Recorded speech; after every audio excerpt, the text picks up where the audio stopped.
video, we will demonstrate how to access the turbine. Prior to accessing the turbine, please ensure that you have used the bypass tool to close both the outlet and inlet bypass valve knobs and depressurize the system. Then push the red secure clip holding the valve body and bypass valve in place from underneath and lift it up and set it aside. Then repeat this process for the other clip.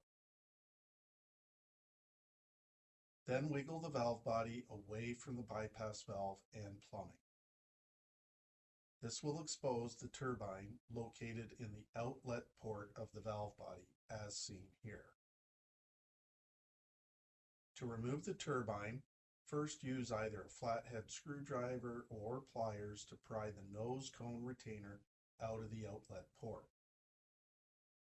Please make note of the small white rubber ball located in the center of the nose cone retainer. It's important not to lose this ball as it can easily fall out. The purpose of the ball is to prevent the turbine from rubbing against the retainer.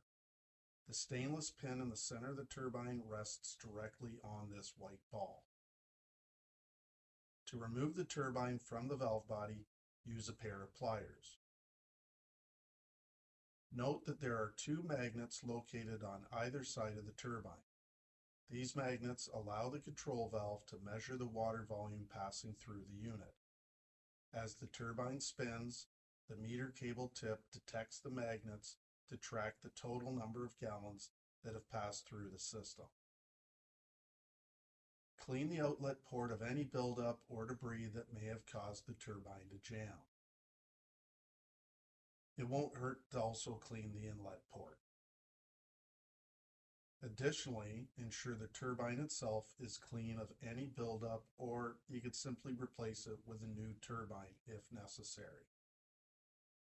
Please note that there's a specific orientation required when reinstalling the turbine.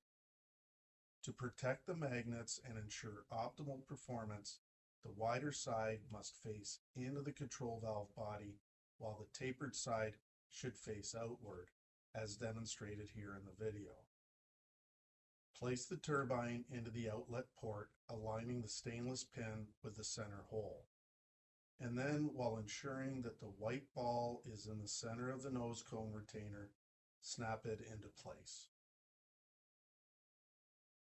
We recommend using a screwdriver or pick tool to ensure the turbine spins freely, as shown here. Prior to reconnecting the valve body to the bypass valve and plumbing, please apply a light amount of silicone grease to both O-rings on the bypass valve.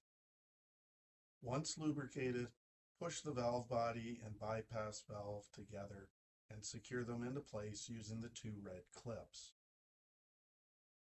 You have now successfully inspected and cleaned or replaced the turbine assembly. Visit us at www.canaturewg.com.